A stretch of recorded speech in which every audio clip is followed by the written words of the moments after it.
Kicking off at number 5, we have the Oracle of Delphi. At the very centre of the ancient Greek world is a strange, hidden chasm that has been thought as fuel for the netherworld for thousands of years. On the slopes of Mount Parnassus, underneath the colossal Temple of Apollo, the seeds of the Delphic mystery cult came into fruition. In essence, the Oracle of Delphi was a fortune teller, the high priestess of the temple, known as the Pythia, which in ancient Greek translates as the verb to rot, in reference to the slain, monstrous python at the centre of their belief. The Pythia would sit above a huge chasm deep in the bowels of the temple and breathe in a concoction from the depths below, thought to give her hallucinogenic properties that would induce prophecy. So accurate were her predictions, though, that the Pythia was thought to be the most influential woman in the classical world. Whoever held the title would go on to influence the decisions of Alexander the Great, Croesus, and King Leonidas, just to name a few. Coming in at number 4, we have Mithraism, also known as the Mithraic Mysteries. This ancient Roman cult was centered on the god Mithras, an ancient Persian god which is also tied to the Sanskrit Mitra,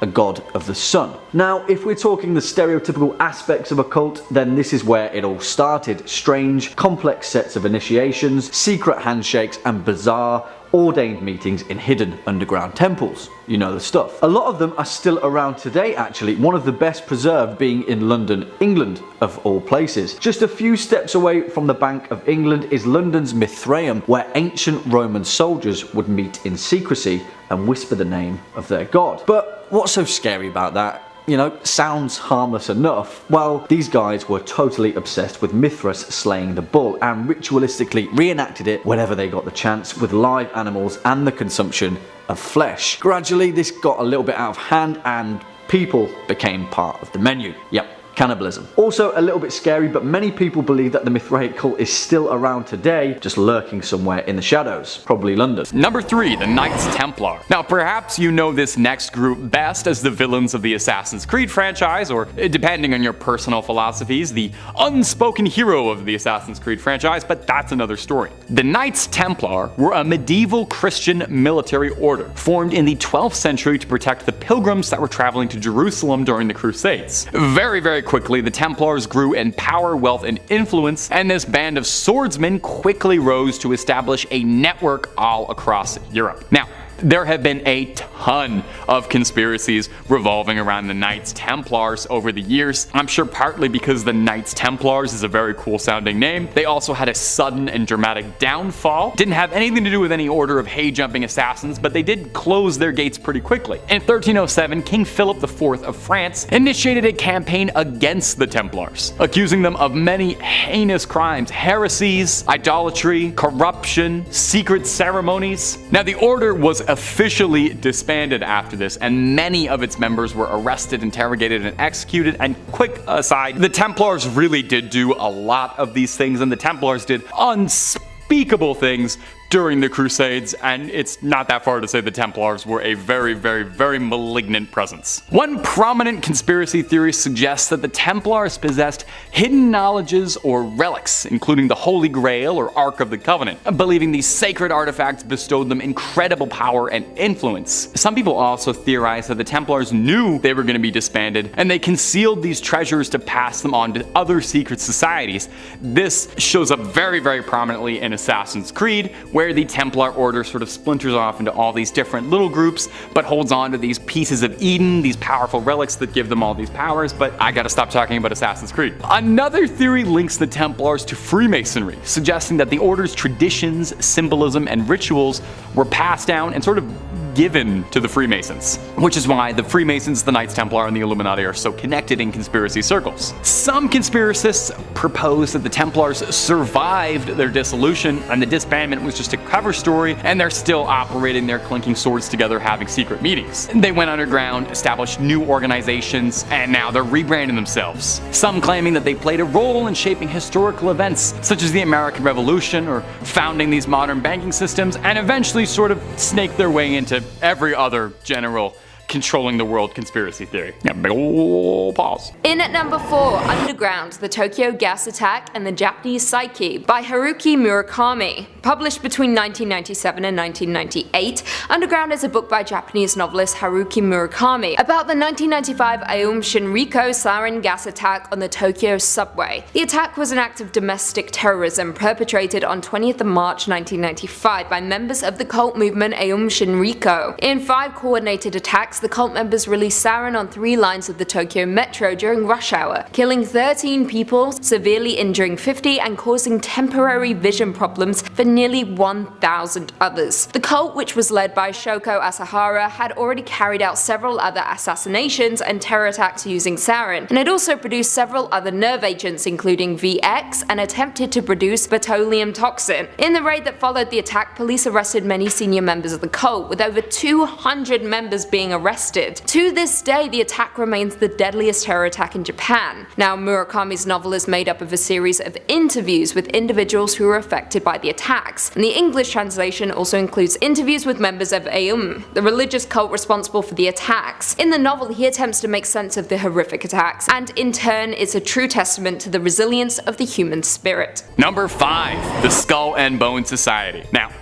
I'm gonna be honest, this video might be the one to get the channel taken down. I've made a lot of bold videos. I've made some very heretical claims against the Catholic Church, and I've said some wild things and claimed them as facts regarding the Megalodon, but this might be the video to get the channel blacklisted as we start diving into and talking about some of the most secretive societies out there. The Skull and Bone Society is one of the more well-known secret societies, and yeah, I guess that's kind of an oxymoron. It's an undergraduate society at Yale University. Founded in 1832, it's renowned the world over for just how darn secretive it is, and its practice of strange rituals and its secret membership. Partly why it's so captivating to conspiracy theorists is its alumni are something to boast about. Many presidents have been members of the Skull and Bone Society, both Bush Sr. and Jr. Speculation runs rampant when it comes to the Skull and Bones, suggesting that powerful elites from within influence politics and finance. Now, membership, as one could expect, is very limited to a select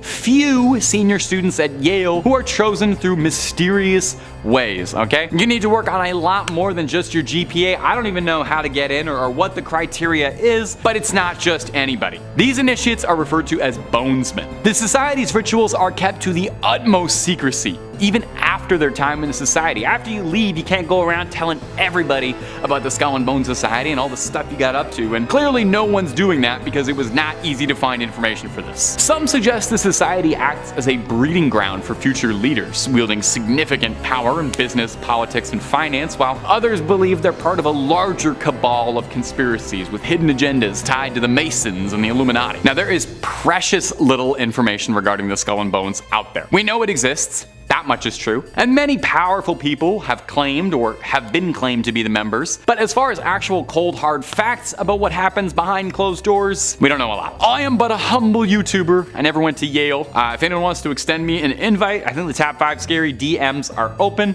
But for now, we know precious little about the infamous secret society. Now, we may not know a lot about the Skull and Bones, but we have lots of other secrets for you to unveil, from everything from Bigfoots, ghosts, conspiracies, ghouls, goblins. And next at number 3, the cult of Isis. Popping over to ancient Egypt, the phrase death cult doesn't get more death-y than the cult of Isis. Incredibly popular with ancient Grecian and Roman society, the goddess Isis was central in the Old Kingdom's Osiris myth, where her husband, the divine king Osiris, was slain and resurrected by her hand. The mysteries of Isis were strangely popular in the ancient world, where initiates to the cult would undergo elaborate ritual purification before being brought into the innermost part of Isis' temple. The catch, though, was that they had to pledge their mortal soul to the goddess of rebirth. Sounds innocent enough, eh? But this often meant that somewhere, someone along the line was getting ritualistically sacrificed. Never good. Bringing us in at number 2, Happy Science. Happy Science, well, its name definitely doesn't reflect the tone of its actual nature. In fact, as far as terrifying modern cults go, Happy Science is probably near the top of the list.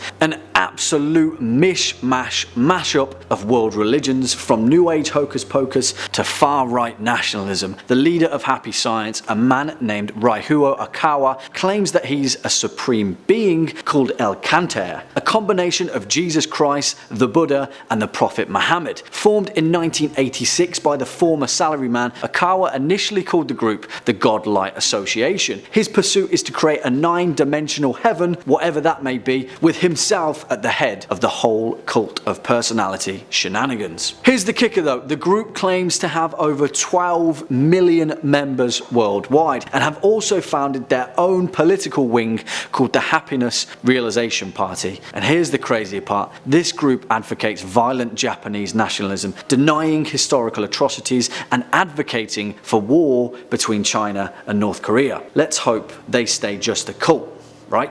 Coming in at number 4, VHS2 Safe Haven. Safe Haven is one of 4 sections in the 2013 anthology found footage sequel VHS2, with the segment being directed by Timo Tjahjanto and Gareth Hugh Evans, and being the best section in the entirety of the movie. The plot follows a news crew composed of 4 members who infiltrate an Indonesian cult in the hopes of shooting a documentary about their mysterious activities. Inside the building they find the walls adorned in bizarre symbols, school children in classrooms, and women dressed in white garments.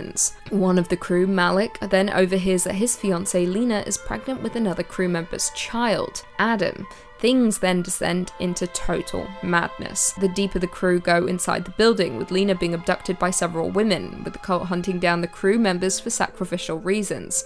Now, with only 29 minutes to play with, Evans and Tjahjanto don't hold back, not even for a second, with the segment being insanely action-packed and gore-filled from start to finish. Not to mention it builds to an insane gore-soaked climax that will shock the audience.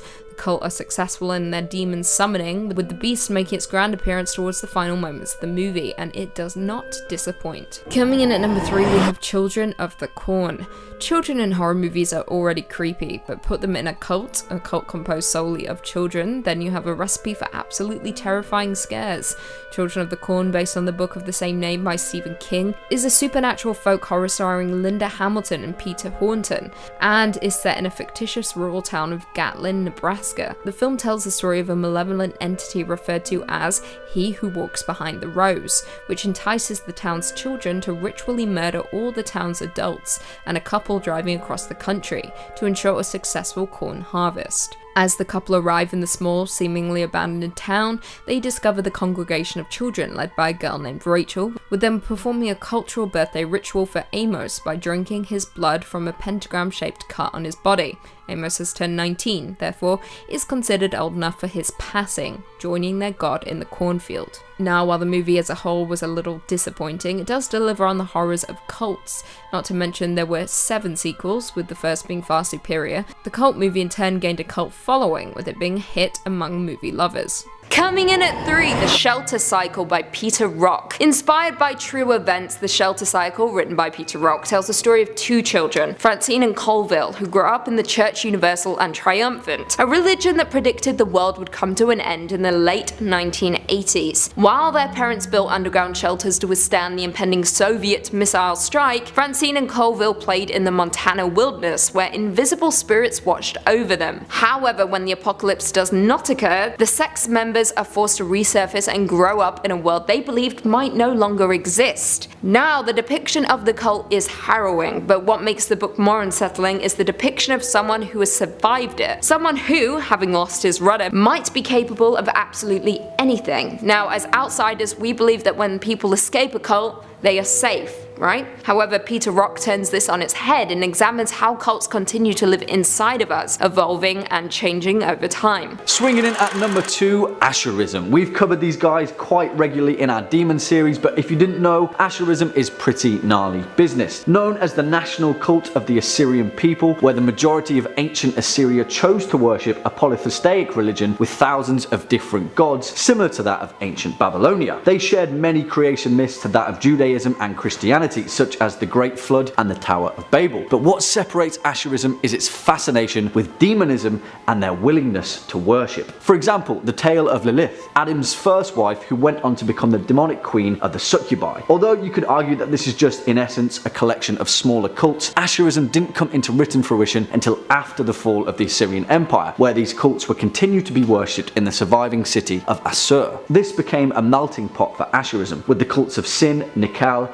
Bel, Nabu and Tammuz being twisted into a fervent blend of godhood and demonism. Mass ritualistic sacrifice, stake burnings, cannibalism, it all went down here, and it's not good. Coming in at number 5, Gather the Daughters by Jenny Melamed. Jenny Melamed's debut novel, Gather the Daughters, transports readers to a post-apocalyptic colony ruled by tyrannical men. The futuristic community is shaped by sexism, censorship, and government-mandated procreation. The book has been compared to The Handmaid's Tale due to its depiction of female servitude. Now, as the novel's heroines come of age, they are confronted with depravity of the colony's traditions, and thanks to specific occurrences, a rebellion is sparked. Now, unlike The Handmaid's Tale, we're given very little information about life beyond the island the cult is residing on, with Melamed keeping us in the dark and just as frustrated as her characters. It's a captivating novel that inspires but at times sickens, but is mostly a meditation on the dangers of misogyny and fear. And finally, at our number 1 spot, NXIVM. If you're wanting to find a modern cult that is incredibly recent, then look no further than NXIVM. According to their website, NXIVM is a company whose mission is to raise human awareness, foster an ethical humanitarian civilization, and celebrate what it means to be human. Well, apparently that translates to being at best an abusive pyramid scheme, and at its disgustingly worse, a human trafficking operation and sex cult subsidized by expensive brainwashing. NXIVM and its owners have been indicted on several federal charges, including sex trafficking, and have been accused of being a recruiting platform for a cult operating within it, variously known as DOS or the Vow, where women members in particular were forced into sexual slavery and physical abuse. It's a disgusting modicum of the abuse of power demonstrated at the expense of vulnerable individuals. The cult was found in 1998 by Keith Raniere, who through several decades of deception managed to coerce over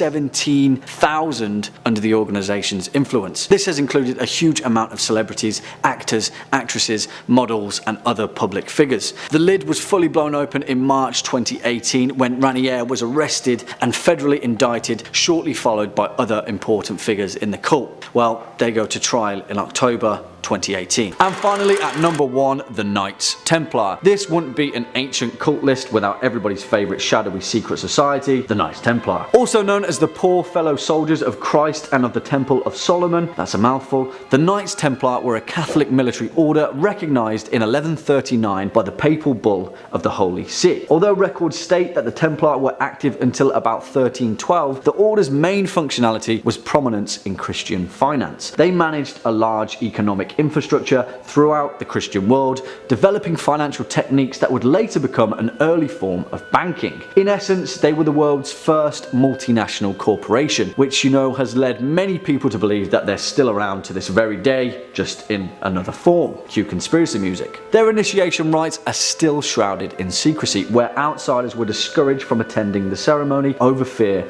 of its sensitive nature. This led to the suspicion of medieval inquisitors and eventually the acquisition and execution of over 90% of the order's members who were burned at the stake. Well, what did they discover? Well, no one really knows, but it constituted a pretty harsh response from the church. Number 4, Freemasonry. Our next entry is the Freemasons, a group I am sure you've probably heard of before. The Freemasons are a fraternal organization that traces its origins back to the medieval guild of stonemasons. Makes sense? Now, while its early history is rooted in the craft of stonemasonry, or blue-collar work, the modern-day Freemasons have evolved into a global fraternity that promotes brotherhood, personal development, philanthropy, and if you believe the stories, might secretly be running the world from behind the shadows. Freemasonry has long been associated with conspiracies, definitely because of its secretive nature, its symbols, and its historical prominence. The group actually does have slight ties to the founding of the Illuminati, with the group's order serving as inspiration for Adam Weishaupt's group, which we will talk about more about at the end of the video. Freemasons are sometimes spoken of like a synonym for the Illuminati, like they're interchangeable groups, with the belief that Freemasons are involved in clandestine activity. To the theorists, Freemasons control governments, banks, using their influence and pointing out that throughout history, many notable world leaders and key figures have been Freemasons or have had familial ties to Freemasonry. There are some wilder conspiracy theories out there too that suggest that Freemasonry is tied to supernatural or occult practices, claiming that Freemasons engage in esoteric rituals and possess hidden knowledge, ancient mysteries, secret teachings. These beliefs make Freemasonry out to be a real secret kind of cult organization. Now, Freemasonry is real. Nobody's doubting that. Nobody's disproving that. The chances are actually pretty good that there's probably a Freemason lodge very close to where you live. The Freemasons boast brotherhood, fraternity, philanthropy, personal development, and they've got all these lovely things on their website, and I'm more than inclined to agree it really is just a place to hang out and rub elbows with other people, or is that all just a very convenient cover story to cover over the truth? Number 2 on this list is the Nuwabian Nation. This one is absolutely nuts, guys, so strap in. Ranker says, formerly known as the United Nuwabian Nation of Moors, this is a cult of personality based around founder Dwight York. Combining Christianity, ancient Egyptian iconography, African rituals, and a belief that aliens are coming, the nation believes that 144,000 chosen people will be taken away in a flying city, spirited to Orion to prepare for the final fight against Satan. Shockingly, York's mishmash of New Age concepts, black power militancy, and ancient Egyptian religion caught on in both the hip-hop community and in rural Georgia, where York built a massive compound made with donated funds. York's mythology grew, incorporating cloning, racial theory, cosmology, anti-government conspiracies, and linguistics. Even as the cult grew, York was under investigation, and he was finally detained in 2002 for running a massive human trafficking ring comprising as many as 1,000 individuals. He was sent to prison for life, and his compound was seized and demolished. The group still exists, though in much smaller numbers. If we just ignore all of the human rights violations for a second, which we shouldn't by the way, but let's just do it anyways for one moment, then at the best possible case scenario, you join this cult and then dedicate your life preparing for a battle with Satan that you may not ever have, because not only is that crazy, but you might not even be in the 140,000 people who gets picked to have said battle with Satan. Like, this just doesn't make any sense at all, guys. Then we add back on all of those human rights violations and all the other stuff that York was sent to jail for, and you get one sick and twisted cocktail that is this cult. Number 2, the Hermetic Order of the Golden Dawn. Wow. Coming up next is going to be the Hermetic Order of the Golden Dawn, which was a mystical 19th century order emerging in England, and one of the best names for a secret society like ever. This sounds like the villains of a Final Fantasy game. The order was famous for its esoteric tradition and practice of magic. Yep, the order that sounds like it's a bunch of wizards did practice magic. The Golden Dawn sought to explore the spiritual and occult aspects of the world through their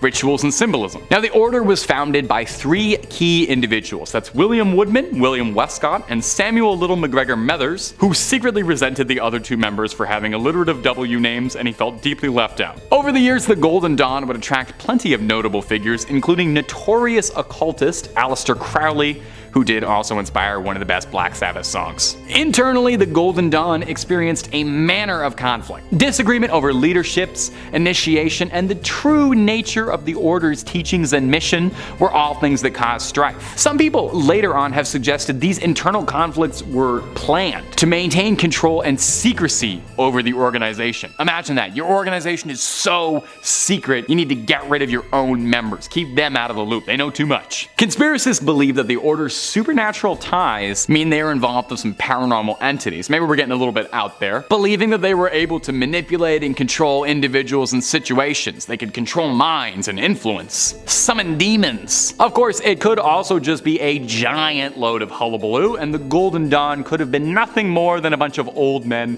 role-playing wizards like a Dungeons and Dragons club. We'll probably never know the truth though. Number 3 on this list is the Fundamentalist Church of Jesus Christ of Latter-day Saints. You guys might be familiar with this one right now, as it's currently very popular. Netflix just released a documentary about this cult, so if you want a more in-depth summary of what went down, definitely go check that out. Ranker says that this cult was an offshoot of Mormonism that's constantly in the news for unsavory reasons. FLDS openly embraces polygamy, which the mainstream LDS outlawed a century ago. The group has anywhere from 6,000 to 10,000 members in rural Utah and Arizona, with the group having almost total control of 2 small, linked border towns in 2 states. While Mormon splinter groups had been around long before, the FLDS was incorporated in 1991 by a group of men who had been excommunicated by the church. They went through a range of leaders who all declared themselves prophets until being taken over by Rulon Jeffs in 2002. He passed shortly thereafter and his son Warren took over. It was under Warren Jeffs that the FLDS practices of child marriage,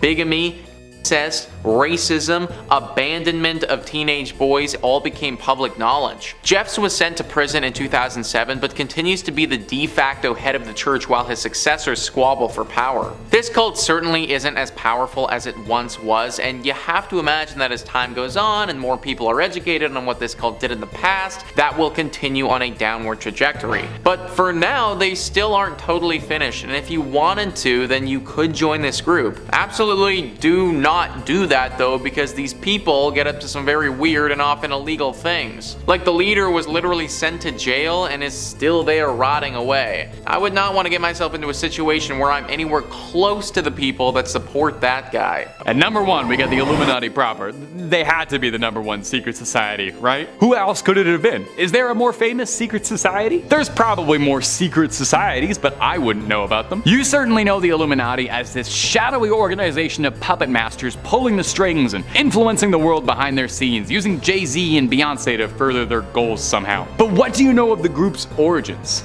To separate the fact through the fiction, let me take you on a journey after a few minutes of Google searching. The infamously secretive order's origins can actually be traced back kinda easy to a university professor named Adam Weishaupt in 1776. He taught natural law at a university in Bavaria and was orphaned at an early age. He was then raised by his erudite uncle, who fostered a love of knowledge in the boy. Adam loved knowledge and thought that consuming knowledge was life's greatest pursuit. He was very frustrated by countries and states that were dominated by religion, like his Catholic homeland of Bavaria. He was very anti-Catholic Church, a position that was not particularly looked upon with favor at the time. Now, Adam had envisioned a tight group of people who could challenge the church's stranglehold on information, and he saw a formal group in mind focused on illumination rather than suppression. There's definitely some irony in a group that's so famous now for secrecy and mystery that its original intention was to illuminate people. Initially, Weishaupt sought out the order of Freemasons, believing that the Freemasons were exactly the men he was looking for, but he was denied entry. Frustrated, Adam chose to seek out his own people and dubbed his new group the Order of the Illuminati, but based his organization very strongly on the Freemasons. He borrowed their hierarchy, code names, clandestine dealings, a lot of their symbolism, and this is largely why people sort of mistake the two groups and correlate them together, lump them in with the same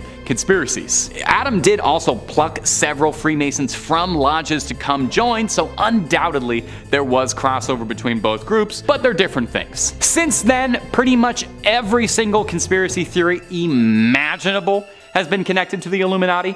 Governments, banks, entertainment, bada bada bada bada bada bada. It's all orchestrated by the Illuminati, and we simply play out their script. Symbols such as the Eye of Providence are seen as proof. You know, it's on the dollar bill, or there's symbology used in music videos and entertainment. That's proof of the group's control. Anytime you see Jay-Z doing one of these, that's proof that he's an Illuminati agent. So there was a real Illuminati, definitely, and there were a bunch of Bavarian nerds, but is there still an Illuminati pulling all the strings? Number 1 on this list is Church Universal and Triumphant. Yet another cult of personality in New Age clothes, the CUT was founded in 1975 as an offshoot of a different movement, Summit Lighthouse. Founder Elizabeth Clare Prophet pitched herself and her husband as messengers of the Ascended Masters, a set of spiritually awakened ancient beings central to the Theosophy belief system. They also threw in elements of Christian Science, the I Am movement, and Mormon-style doomsday prepping. The prophets grew wealthy enough to buy large spreads in the Santa Monica Mountains and Montana, while members drove themselves into debt building fallout shelters and paying huge sums of money to reserve a spot in the post-nuclear conflict society society. The church was also accused of making illicit straw purchases and of using sleep deprivation against members who attempted to leave. In ill health, the prophet retired in 1999 and passed 10 years later. Since then, the church has gone through legal problems and succession squabbles, but members still meet on a regular basis. So yeah, just join this cult if you want to potentially get tortured from sleep deprivation. Oh, and while we're torturing you, we're also gonna take all your money and invest it into some underground bunker that you'll probably never use. If that doesn't sound like an excellent use of time and money to you, which it probably shouldn't, then I really wouldn't recommend joining this cult. Kicking off at number 5, we have the Church of Bible Understanding. Founded in 1971 by Stuart Trail, this communal organization was originally known as the Forever Family at its home location of Allentown in Pennsylvania. It gathered steam in the late 70s after moving its headquarters to New York, where it developed a controversial network of churches and communes and amassed over 100,000 members at its peak. Bizarrely enough, Trail's motive was to encourage members to break off contact with their families, forcing them into their communal lifestyle and working essentially as free labour for a number of businesses. These included a carpet cleaning business and a used van venture. The group has been accused of being a cult on numerous occasions, and it's suspected that their leader, Stuart Trail, became a multi-millionaire from the exploitation of young, vulnerable adults. In later years, after a string of controversies, its members dwindled to a few hundred, but recently in 2013, the church was accused of gross misconduct at a number of their orphanages in Haiti, despite claiming to spend $2.5 million on their upkeep annually. Coming in at number 3, Congregation for the Light. Now, the majority of this list are organizations that are happily out in the open, that try and amass as many members as they can get under their leadership. Well, these guys like to do things a little bit differently. Strangely enough though, they like to be out in the open, avoiding the backwater compounds synonymous with many other cults, and instead having their headquarters deep in the heart of Manhattan. They're controlled by one all-powerful leader, Tom Bear, a 73-year-old Ohio native who denies that the light is a cult. He preaches bizarre racial theories regarding Aryans and Atlantis, preps his people for a doomsday event, speaks about complex mythology involving owls and squirrels, and has an all-powerful grip on the relationships and love lives of its members. The Congregation of the Light is an incredibly small cult, having only roughly 200 members, but the scary thing is how secluded the group are, with the majority of them being born into the light. Number 5 on this list is Happy Science. Kind of a fun name that they have there for sure, but maybe not the funnest of cults. Ranker says if you're looking for a mashup of world religions, New Age, hokum, far-right nationalism, and infrastructure spending, then Japanese cult Happy Science is for you. It was founded in 1986 by Ryoho Okawa, a former salaryman who was enraptured by a group called the Godlight Association. He soon formed his own cult of personality called Science of Happiness and changed its name to Happy Science a few years later. Okawa believes he is the human incarnation of a supreme being called El Kanter, who combines Christ, Buddha, Muhammad, and every other prophetic deity to create a 9-dimensional heaven with him at the head. He's also created a massively complex mythology of New Age nonsense, while simultaneously founding a political wing called the Happiness Realization Party. Here's where the strangeness goes into overdrive though. As his party advocates a vicious Japanese nationalism devoted to denying historical cruelties, advocating conflict with China and North Korea, and rebuilding Japan's infrastructure. The group claims to have 12 million members around the world, has a multimedia arm, and enjoys tax-exempt status in the US. So basically, if it was up to this group, Japan would be invading China and North Korea, and probably well on its way to starting World War III. So yeah, definitely not one that you want to be a part of, because that could obviously get very bad very quickly. Not to mention, you need to worship this dude who believes that he's the human incarnation of all these cool people. I mean, if he actually is the human reincarnation of all of those people, then that's freaking awesome, but come on guys, I think the likelihood that this dude is Jesus as well as Buddha is pretty low. Coming in at 2, The Girls by Emma Cline. The Girls is a 2016 debut novel by Emma Cline and is loosely inspired by the Manson family and the murder of actress Sharon Tate. The novel itself is set in 1969 and focuses on 14-year-old Evie Boyd, who feels isolated and unloved and ends up spending the majority of that summer with a group of teenage girls on a ranch who are all devoted to a man named Russell. Now, the novel never explicitly states that it's talking about the Manson murders, but it's obvious to almost everyone who reads it. Cline also gives intimate insight into adolescence, desire, and the grotesque lengths some are willing to go in order to feel like they belong. Now, for those who don't know, the Manson family was a desert commune and cult led by Charles Manson that was active in California in the late 1960s and early 70s. The group consisted of 100 of his followers who lived an unconventional lifestyle with habitual use of hallucinogenic drugs. Now, on the evening of August 8, 1969, 4 members of the Manson family invaded the home of actress Sharon Tate and movie director Roman Polanski and murdered Tate, who was almost 9 months pregnant at the time, along with 3 friends who were visiting and an 18-year-old visitor who was slain as he was leaving the home. The Manson family were brutal and absolutely abhorrent, so if you want to read a fictional depiction of the group, check out The Girls. And finally, coming in at number 1, we have Midsummer. There are a few things more terrifying than a cult in horror movies. A group of people devoted to a dark higher power who will do absolutely anything to appease the deity. No movie displays this as effectively as Ari Aster's Midsummer. Released in 2019, Midsummer is a folk horror film starring my queen, Florence Pugh, and follows a group of friends who travel to Sweden for a festival that occurs once every 90 years, only to find themselves in the clutches of a pagan cult. Now, unlike Ari Aster's Hereditary, Midsummer lays out its intentions from the very start of the movie. The movie kicks off with Dani discovering the death of both her sister and parents, with the incident putting a strain on Dani's relationship with her already distant boyfriend Christian. Not long after, she learns that Christian has planned a trip to Sweden with his friends to attend a midsummer celebration at an ancestral commune, so the group packs up and heads out. Things very quickly descend into madness, with the group arriving and being met by a large group of white cult members in a very peculiar white outfit, with Dani realizing that something isn't quite right here. However, her concerns are proven correct when 2 commune elders die by senicide via leaping from a cliff top. When the male elder survives the fall, the cult mimics his wails of agony and crushes his skull with a mallet. Yeah, things aren't fun in Sweden right now.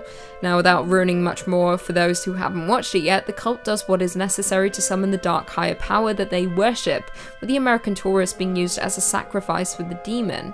Now, more interesting still, while this movie isn't entirely based on a real cult, director Ari Aster does describe it as a stew of sorts. I quote, "We're drawing from actual Swedish traditions. We're drawing from Swedish folklore. We're drawing from Norse mythology."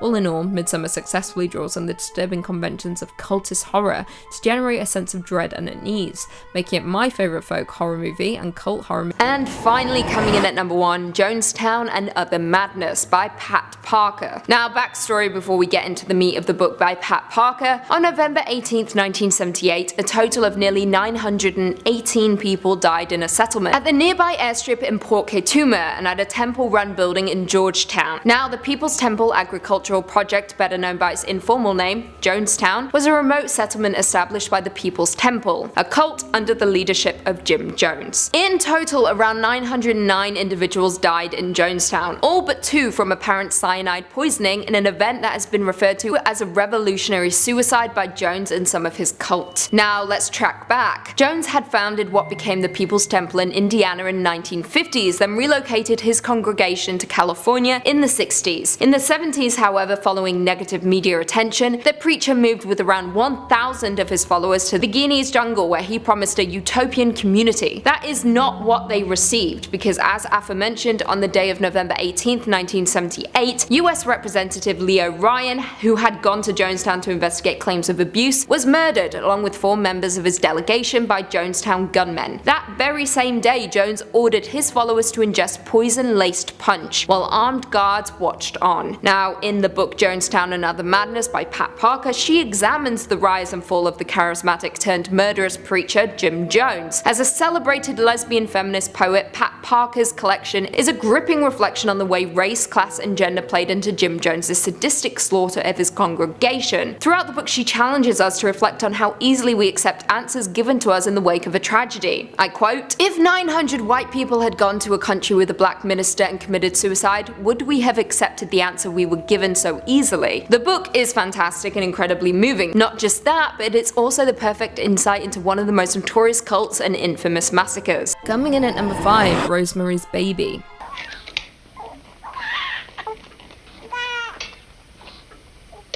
Roman Polanski's masterpiece, Rosemary's Baby, set the standard for many cultist horror movies, particularly in the way it reveals the cult, using a steady and slow build and paranoia, confusing us as to what exactly is even happening. This 1968 horror stars Mia Farrow and chronicles the story of a pregnant woman who suspects that an evil cult wants to take her baby for use in their rituals. However, it is quickly revealed that her husband has made a deal with the devil for success in his acting career, and the price is offering up his wife as a surrogate mother for something truly evil: Satan's son. That's right, the cult uses Rosemary as a sacrificial lamb for Satan's grand return through his own offspring, and it is truly terrifying. The general sense of unease throughout the movie is why Rosemary's Baby is an absolute classic, and perhaps one of the scarier movies in the horror genre. The horrors depicted on and off the screen aided in the rumour that the film was actually cursed by the cult and summoned demons, with many incidents occurring off-screen to the cast and crew, including the slaying of Roman Polanski's wife, Sharon Tate, at the hands of the Manson family. Coming in at number 2, we have Hereditary.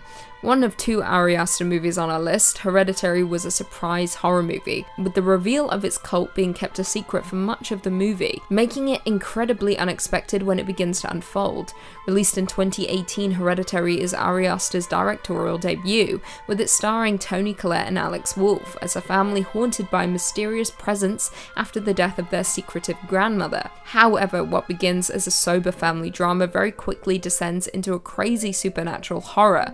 What begins as a slow burn quickly catapults into a disturbing horror after an incident involving the family's son and daughter, leaving viewers covering their mouths. As a result of the incident, the mother, Annie, is forced to turn to a support group member, Jones, for support, learning ways she can contact the realm of the supernatural. However, this has devastating consequences, with her awakening something that should never have been awoken. Viewers very quickly learn that a demon-worshipping cult are the true causes of the family's misery and pain. Worse still, Ari Aster plants Easter eggs throughout the movie as a way of warning us of things to come. However, saying that, most of us may have missed these subliminal messages, but what I can say is, the wall-crawling demon was revealed long before the last 30 minutes of the movie, with the cult being there all along, watching the family and waiting for their moment. The cult in Hereditary are worshippers of Paimon, one of Lucifer's most obedient devotees, who rules 200 legions of angels, and is connected to the Tree of Death, hence why the treehouse in Hereditary is so important. The summoning of Paimon is gradual throughout the movie, but when he finally arrives and seeks solace in the body of one of the characters, well, it's enough to send shivers down anyone's spine. Number 4 on this list is the Brethren. Yeah, so joining this cult really would just be the worst, guys. You just need to give up so much to do it. Ranker says, also known as Body of Christ and Garbage Eaters, the Brethren are an apocalyptic offshoot of the 70s Jesus movement, eschewing worldly possessions and earthly pleasures to purify themselves for the coming end of the world. Brethren members essentially live as vagrants doing odd jobs to survive, eating trash, avoiding bathing and medical treatment, and giving whatever money they do make to the group. They also forbid dancing and laughing until the return of Jesus, bar members from communicating with family, and forbid contact between binary genders. Group founder Jim Roberts passed in December 2015, leaving the future of the secretive cult unclear. You literally need to give up everything in your entire life to get ready for when Jesus returns. horns. I just don't get this one, guys. Like, maybe it's because I'm not part of this cult, but I guess it isn't clear to me why Jesus would be angry that you have earthly possessions. Like, what does he have against you having the occasional knickknack, you know? Also, there's the whole thing where you literally need to eat garbage. I don't think that they're joking about that, guys. Like, you will be eating scraps if you join this cult. Never having a warm meal again, that's about as terrifying as it can get. Next up at number 4, Raëlism. One of the most notorious cults in modern history, Raëlism began in 1974 after a Frenchman named Claude Vauquelin claimed he'd had a vision of an alien spacecraft descending over southern France. He said that the craft was filled with strange beings that told him humans were the only hope for the future of the universe, and then handed him a Bible. Apparently, he was there for over 6 days, and the head alien, coincidentally named Yahweh, explained that the Old Testament is actually a record of humanity's early days, and that he needed to construct an embassy ready for the aliens when they would eventually return to inhabit Earth. Sounds pretty kooky, right? Well, for the next 3 decades his teachings amassed a following of over 20,000 people, where they essentially worshipped aliens, opposed violence, championed science, and participated in mass orgies. Whatever floats your boat, I guess. Well, things got even weirder in 2002 when the cult claimed to have done the impossible and cloned a human, a baby girl named Eve. Of course, everyone went nuts. Even the White House got involved. Lawsuits were filed, but the Raëlists stuck to their guns and still to this very day claim to be still producing human clones.